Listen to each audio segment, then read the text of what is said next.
Привет, меня зовут Саша Акимов, и сегодня мы поговорим о камерах с дюймовой матрицей. И конкретно о двух самых неудачных экземплярах, которые выходили с подобным размером матрицы. Это Nikon 1 S2, например, и Samsung NX Mini. Эти камеры никогда не получат продолжение, и сегодня я расскажу, почему так получилось. Что-то я в последнее время все время рассказываю про полный кадр, APS-C, микро 4/3, но совсем как-то обхожу стороной дюймовые камеры. А между тем, дюймовочки имеются практически у каждого производителя. У Canon есть серия G, там G9X, G5X, G7X. У Sony имеется прекрасная малышка RX100, уже там какая, 7-я версия, по-моему, ее вышла. У той же Sony есть RX10, тоже уже 4 модели, которые имеются. Но это здоровенная камера, такой скорее суперзум. У Panasonic LX15, TZ200, FZ1000. А у Leica, конечно же, имеются их клоны. Разве что Olympus и Fujifilm не делали камер с дюймовыми матрицами. Ну, у Fujifilm были с 2/3, а у Olympus и так довольно некрупная матрица 4/3, так что в этом нужды нет.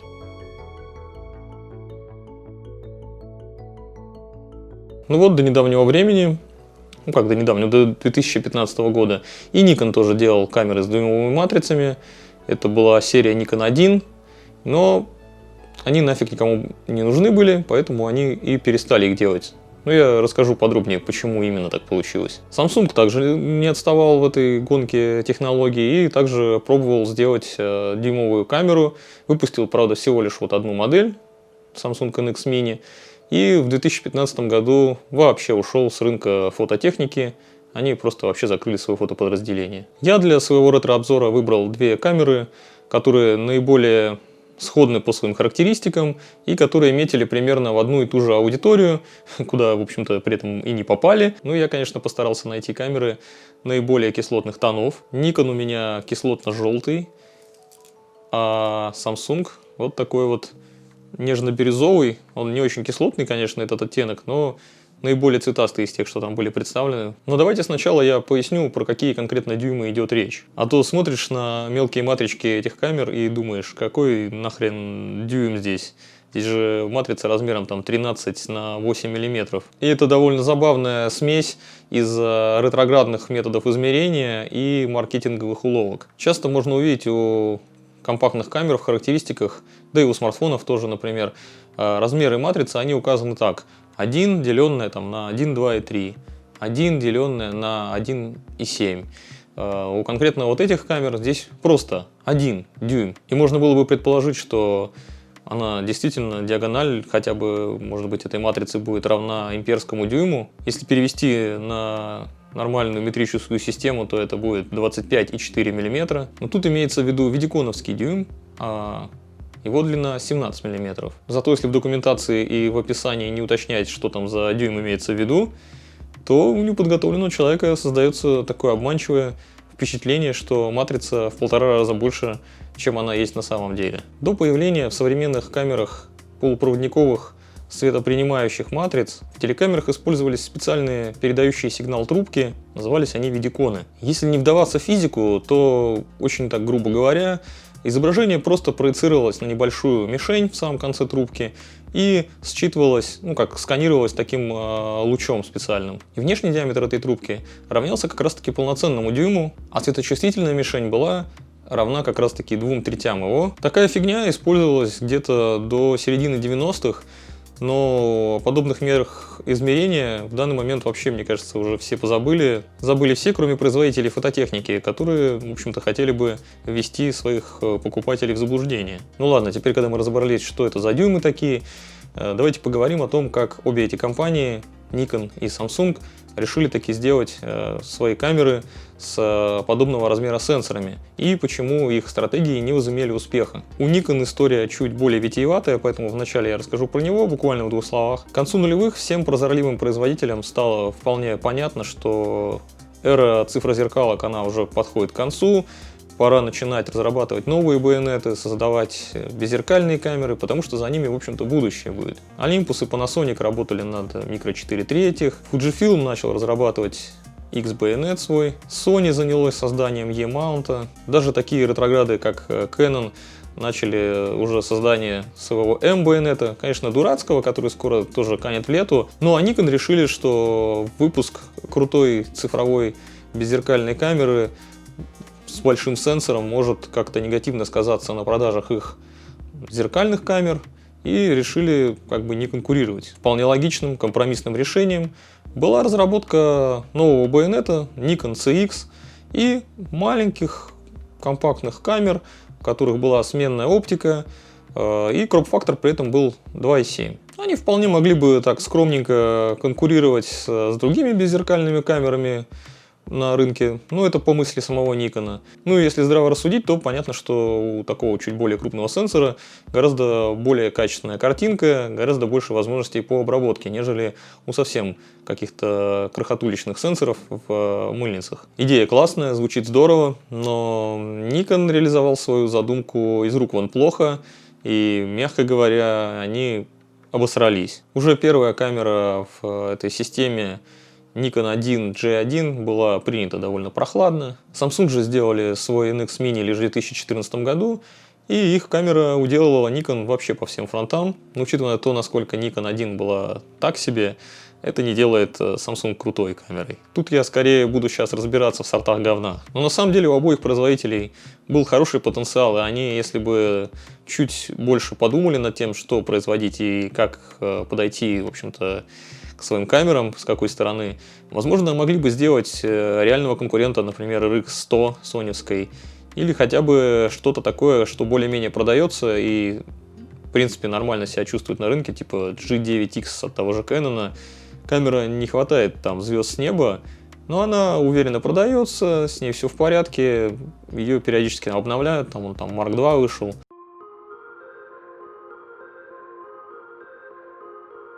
Если смотреть на эти две камеры просто спереди, то никаких выразительных черт вы здесь не увидите. Единственное, что привлекает внимание, это довольно непривычные кислотные тона пластиковой обертки у обеих. И, кстати говоря, это очень помогает при уличной съемке, потому что если ты фотографируешь на какой-то некрупный аппарат, и при этом он имеет довольно клоунскую расцветку, то тебя не воспринимают как опасность и легко поддаются на спонтанную съемочку.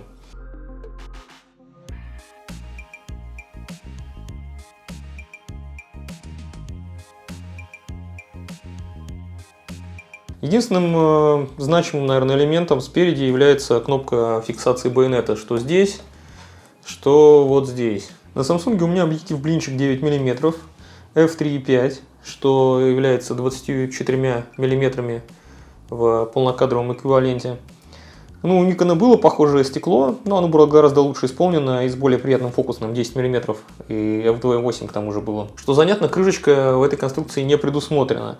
И решили инженеры, что защитного стекла над передней линзой будет достаточно. Хотя, на самом деле, это, конечно же, не какой-нибудь там сапфир, как у Apple на их телефонах. Так что это стекло все уже исцарапано, и это довольно сильно сказывается на качестве картинки.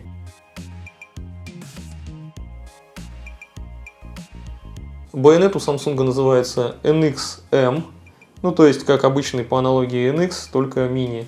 И, что характерно, у него металлическое основание, что не сказать про объектив. Этот объектив, как и его собратья из Samsung NX-M, все сделаны из такого глянцевого пластика, который также легко царапается. И в сложном состоянии он в виде блинчика, а если включить, то он немножечко выдвигается. Так, самую малость. У Nikon же установлен китовый зум-объектив 11-27 мм, f3.5, f5.6. Тут также металлическое основание. И, как всегда, Nikon открывается по-дурацки в другую сторону. Ненавижу их за это. Постоянно как в ловушку попадаюсь и начинаю дергать не туда, куда надо. Еще у объектива имеется дурацкий механизм парковки. У китового Samsung на самом деле тоже похожая система Но здесь это прям выдающийся экземпляр. Тут выдвигается вот так хоботок. Кстати, таким образом камера, как только ты выдвигаешь, сразу же автоматически включается. И как только задвигаешь, она автоматически выключается. Что тоже, кстати, интересная идея, приятная фишка. Ну, в общем-то, объектив по ощущениям приятный, у него даже металлическое основание. Но в любом случае, я такие конструкции считаю всегда неудачными, потому что со временем они начинают люфтить, разбалтываются. В принципе, здесь даже объектив уже разболтан. Вот я его, например, разложил. Если я чуть-чуть двигаю, то у него меняется фокусное расстояние просто от движения камеры в руках. Это как бы не очень хорошо. Снизу резьба для крепления штативной площадки. Также, кстати, металлическая, довольно-таки массивная у Никона. Сделана она здесь просто-таки на совесть. У нее вокруг рядышком 4 болта. У Samsung также крепление металлическое для штатива, но при этом почему-то как-то утоплено оно в пластиковый корпус. И здесь вот по краям очень несимметрично как-то укреплено болтами. Поэтому, естественно, здесь появилась трещина.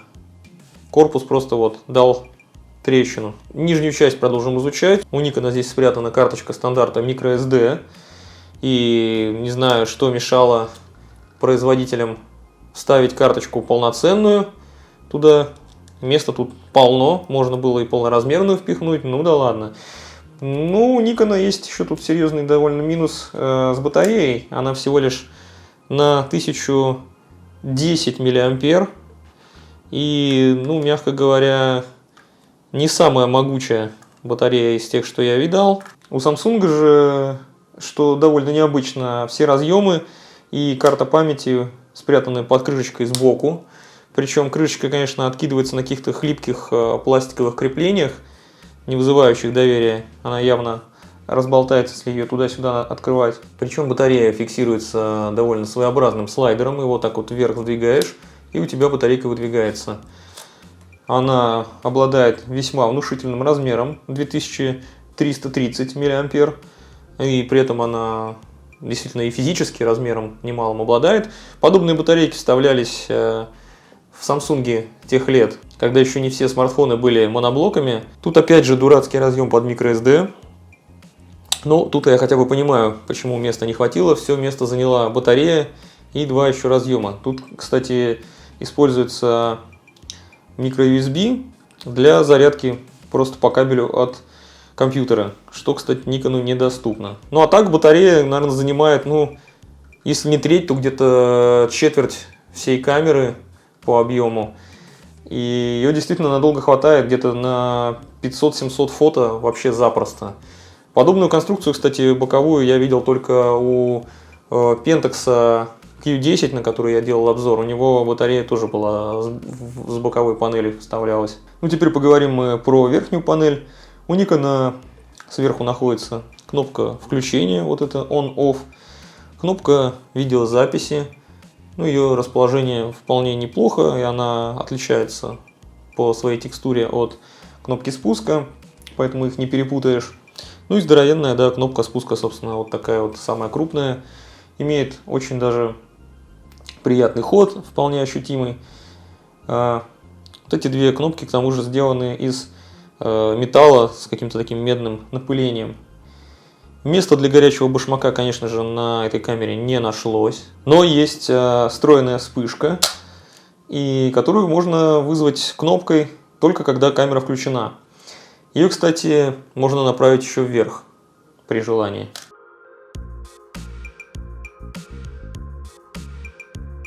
На верхней панели Samsung имеются две мелкие кнопочки. Одна это для соединения со смартфоном, Wi-Fi. Можно, в принципе, напрямую по Wi-Fi выкладывать в соцсети. Также имеется и NFC здесь. Ни одного из этих вариантов подключения в Nikon, конечно же, нет. Вторая кнопочка без каких-либо надписей — это включение камеры. Самая крупная — это спуск. Горячего башмака здесь также нет, как нет и выдвигающейся вспышки.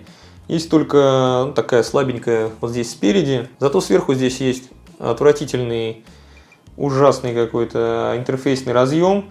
куда предполагалось подключать более мощные вспышки, но конструкция эта крайне порнографична. Я не знаю, что за придурку пришла вообще такая идея в голову. Могли бы уже тогда чуть шире камеру сделать и полноценный башмак сделать. Кроме недоумения и неодобрения, такое решение никаких чувств не вызывает. На задней панели у обеих камер 3-дюймовый экранчик. Оба они на 460 тысяч точек. Но у Samsung экранчик имеет возможность откидываться. Вот так, ну правда только вверх. Ну это удобно при съемке с нижних ракурсов. Или если ты сильно любишь делать селфи, например. Да, и кстати, когда у Samsung экран поднимается и поворачивается на себя, то камера тоже автоматически включается. И можно сделать селфи. Также у Samsung отличный тач-интерфейс. Можно управлять вообще всеми функциями, просто тапами по экрану. Вот, например, экспокоррекцией можно поуправлять. Оно причем очень хорошо чувствительно, все аккуратно, нежно перемещается. Никаких ложных кликов или несрабатываний не происходит. То есть интерфейс просто отлично работает на уровне тех экранов, которые ставят на Panasonic или Canon, например. Плюс ко всему, так очень удобно просто производить фокусировку, тыкая в любое место экрана, нежели перефокусироваться постоянно. Ну, у Nikon совершенно примитивный фиксированный экран, без какого-либо тач-интерфейса. Опять же, если сзади смотреть на камеры, то у них примерно одинаковое количество кнопочек, та же крестовина, та же ОК посередине, тут кнопка меню и так далее. У Samsung совсем нет никаких крутилочек. У Nikon все-таки есть одна вот тут вокруг. К тому же, хоть и нет у экрана тач-интерфейса, у Nikon есть вот здесь возможность нажать вверх, и это вызывает быстрое меню, которым также можно довольно быстро поменять настройки. А вот само меню у Nikon довольно паршивое, какая-то серая мешанина и полная срамота. Мне оно крайне не нравится. Внешний вид у него просто отвратительный. У Samsung меню гораздо удобнее, выглядит оно гораздо более прилично, и в нем гораздо больше настроек, что интересно. Создатели Nikon считают, что кто-то будет носить эту козявку на шее, поэтому в комплекте идет ремешок, и тут есть ушки для его крепления. В Samsung вполне разумно решили, что хватит крепления только лишь для ремешка на запястье. Держать в руках обе эти камеры неудобно. Ну, не скажу, что прям совсем запредельно, они все-таки маленькие и легкие. Но они при этом слишком маленькие, не хватает хоть какого-нибудь небольшого хвата или хоть какого-то упора. К Nikon я, кстати, колхозно приделал дополнительный хват от Panasonic GM1. Единственный нормальный способ держать эти камеры — это вот так. И большим пальцем нажимать на кнопку спуска. Потому что здесь есть, конечно, какой-то выступ, но он настолько маленький и рудиментарный, что смысла от него примерно никакого, уж проще вот так держаться, понадежнее. Да и здесь также, в общем-то. Что характерно, если на Samsung попытаешься держать камеру более традиционным способом, ты еще будешь постоянно запускать видеозапись, потому что она вот здесь вот находится, прямо под большим пальцем. Не знаю, почему-то какому-то придурку показалось хорошей идеей разместить кнопку под большим пальцем, и она никак при этом не утоплена и нажимается крайне легко. У меня постоянно начиналась съемка видео вместо съемки фото, когда мне это было необходимо. Видео мне нахер не нужно вообще. Ну, на такую камеру, по крайней мере. Прямо скажем, каждая из этих камер в плане эргономики вообще не подарок. Но по совокупности, наверное, достоинств и недостатков, пожалуй, Samsung все же получше ощущается, на мой взгляд.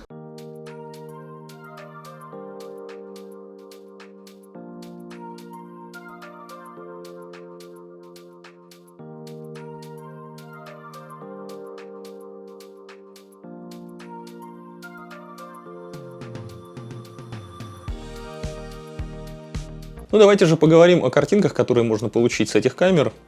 У Nikon матрица производства компании Optina на 14 мегапикселов, у Samsung на 20 мегапикселов матрица собственного производства. И Samsung шумит при этом в разы меньше. Но это связано скорее с тем, что это сенсор с обратной засветкой. Ну и у Samsung чуть более умелые программисты, скорее всего, потому что здесь шумодав, даже когда ты его отключаешь, все равно немножко работает и сглаживает как-то очень деликатно картинку, то есть детали не теряются до, там, наверное, ISO 800 может быть. Динамический диапазон у Nikon смещен очень сильно в сторону светов, то есть они тянутся просто великолепно, но тени тянутся крайне плохо, а в тенях, как правило, кроются гораздо более важные детали, и их потерять на Никоне очень-очень легко, потому что если ты попытаешься на постобработке чуть-чуть хотя бы ползунок дернуть в сторону высветления теней, у тебя тут же вылезает отвратительный зеленый шум на картинке. У Samsung, напротив, динамический диапазон очень сильно смещен в сторону теней,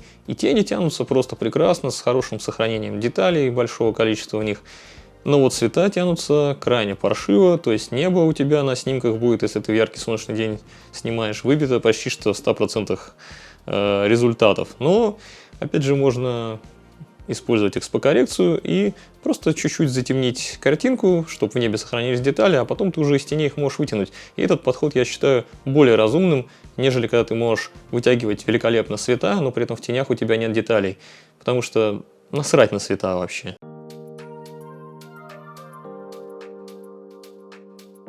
Баланс белого и палитра у Nikon, я считаю, гораздо более правильная и аккуратная. То есть в этом плане Nikon прям молодцы. У Samsung автоматика постоянно пытается сделать все тона в кадре чуть теплее. Кому-то это нравится. Я считаю, что это перебор. Они прям слишком теплыми картинки делают, когда в этом нет никакой необходимости. При этом скин-тона у обеих камер довольно неплохие. У Samsung за счет того, что картинка чуть более теплая, они как-то выглядят поприятнее, но это такая обман зрения скорее.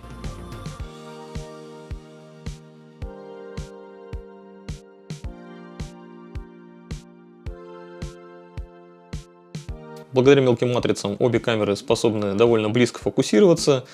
Не назову это прям полноценным каким-то макро, да и детализация все-таки так себе у них хромает. Но в целом можно какие-то такие лайтовые снимки цветочков делать на обе эти камеры. Автофокус у Nikon на бумаге, уточню, на бумаге гораздо круче. У него там 73 фазовые точки, 135 контрастных. Но нахрена мне на нем следящий фокус, я так и не понял. Спорт на эту камеру вряд ли кто-то в здравом уме начал бы снимать. И в итоге я использовал только сингл фокус по одной точке в середине. И так как панель у экрана не сенсорная, я просто фокусировался по одной точке и потом менял положение камеры, а не положение точки. И все. У Samsung точек фокусировки гораздо меньше, они все контрастные. Их всего лишь 21. С другой стороны, тут сенсорная панель, и менять точку фокусировки гораздо проще. Можно просто ткнуть пальцем, куда тебе нужно. Причем, если фокусироваться по одной точке, как это делаю я, разницы между скоростью фокусировки у обеих камер вообще практически никакой нет. Как нет разницы и в том, насколько они обе хреново фокусируются в темноте. Но с другой стороны, кто вообще собирается их использовать для ночной съемки? Там же мелкая матрица, у которой невозможно поднимать ISO. Поднять ISO на этих двух камерах, это значит просто уничтожить картинку до какого-то очень неудобоваримого состояния. Nikon довольно умеренно шумит до ISO 800, но все зависит еще от условий освещения, потому что если ты какой-то днем или сумерках снимаешь, ISO 800 на нем смотрится ничего. Но если ты ночью, например, будешь снимать на те же ISO 800, оно будет выглядеть отвратно, потому что ты не сможешь вытянуть детали никак, у тебя просто шум отвратительный полезет. Samsung как раз таки с 800 ISO начинает пожирать детали за счет неотключаемого режима подавления шума. Пускай, да, Nikon шумит как скотина последняя, но он хотя бы не превращает картинку в акварель.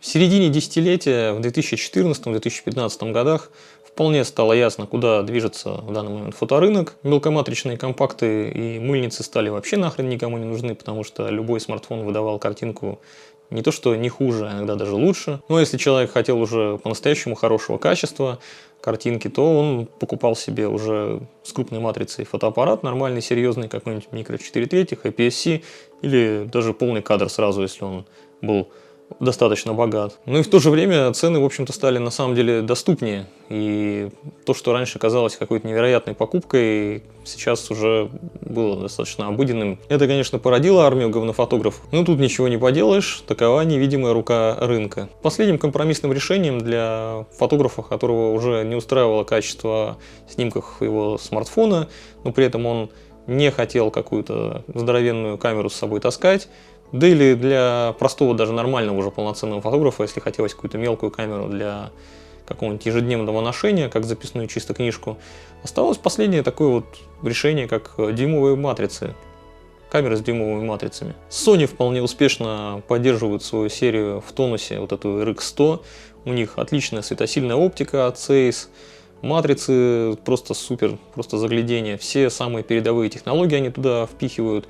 У них на борту там та же система фокусировки, как у флагманских моделей Sony там, A9. Похожим путем двинулись и Panasonic с их серией LX. Они, конечно, подешевле, попроще, там контрастный фокус, но это тоже премиальные компакты. У Panasonic также хорошая светосила и отличная стабилизация, что является единственным нормальным решением проблемы шумных матриц мелких. Canon же всегда хорошо чувствовали себя на рынке с их вот этой G-серией. Они просто увеличили размер сенсора с 1,7 до дюйма. Хотя у Canon были и полуторадюймовые эксперименты, все эти камеры от разных производителей объединяет то, что у них несменная оптика. В это время с маленькими сенсорами, но при этом сменной оптикой, делали камеры только Pentax, их вот эта Q-серия, на которую я, кстати, делал обзор. Хоть они и были офигенными, на мой взгляд, но они не снискали успеха, и Pentax очень быстро отказался от их выпуска. Nikon тоже почему-то подумали, что сменная оптика у мелкоматричной камеры – это отличная идея,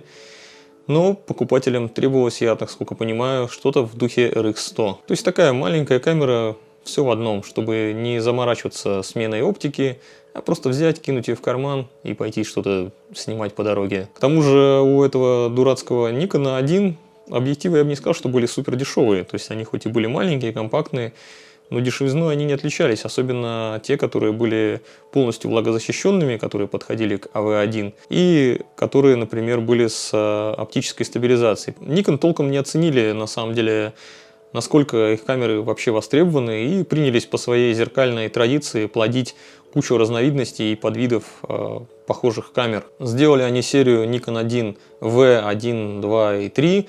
Это были условно флагманские камеры, но и при этом они не были очень-то и компактными в то же время. Родили аж 5 инкарнаций Nikon 1 серии J, которые были средними по характеристикам. Самых простеньких из серии S они сделали всего 2.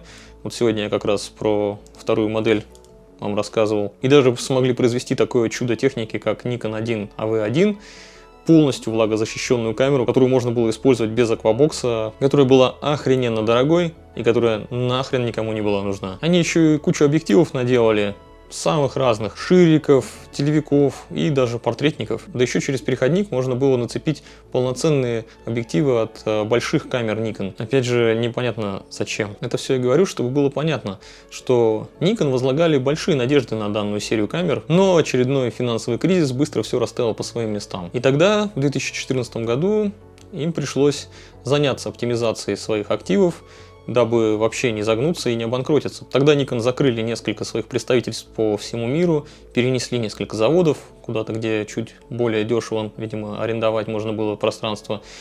Что-то позакрывали, что-то подужали, в общем, затянули пояса. И при этом они полностью отменили вот эту серию Nikon 1, то есть Nikon с байонетом CX. Также они закрыли полностью разработку таких камер, как Nikon серии DL, у которых, кстати, была наверняка хорошая перспектива, потому что это уже было движением в правильное направление. У них уже было готово несколько концептов этих камер, но, увы, к сожалению, нам их пощупать уже не суждено. В тот момент компания отсекла все лишнее и сконцентрировалась на сохранении себя вообще на плаву, и каким-то чудом они смогли выпустить тогда Nikon D850, и эта камера, по сути, спасла их от полного краха. У Samsung судьба NX-M байонета и, да и, в общем-то, всего их фотоподразделения гораздо более прозаична. Они просто прощупывали рынок, когда выпускали эту маленькую камеру, подумали, ну, вдруг зайдет. Их ресурсы позволяют делать такие эксперименты. Камера вышла сразу с 3 объективами,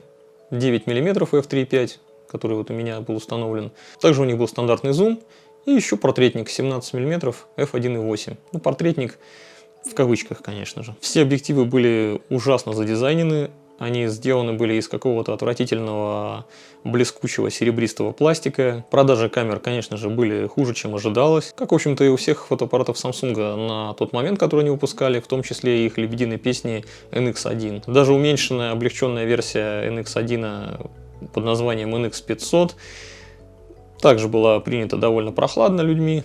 Хотя это была камера, у которой был впервые представлен полноценный 4К, без каких-то там непонятных оговорок и без кропа. Эти камеры оценили только какие-то единицы энтузиастов, ну, такие вот задроты типа меня. Ну, а такой крупной международной корпорации, как Samsung, которая может себе позволить давать взятки, например, напрямую президенту Южной Кореи, явно интересна большая прибыль, а не то, что их камеру оценили по достоинству пара человек в мире. Поэтому в 2015 году Samsung полностью прикрыли вообще производство всей фототехники, и они сосредоточились просто на более выгодных областях. Да, такой технологический гигант мог бы поднапрячься и сделать реального конкурента, опять же, Sony RX100, но им стало просто это неинтересно, и такую камеру нам увидеть тоже не суждено.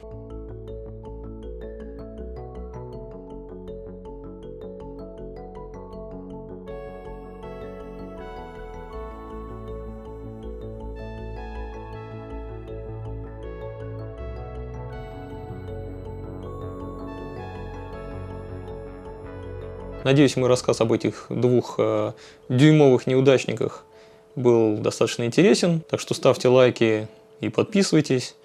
Меня ваша реакция мотивирует делать контент почаще и повеселее, и поинтереснее. Сейчас единственное, что я с этим роликом конкретно затянул, по причине того, что я приболел. Сейчас у меня, наверное, отвратительный голос. У меня просто болело горло, и мне было больно говорить. Поэтому я недели две не мог ничего вообще отснять. В общем, спасибо вам за просмотр. Пока.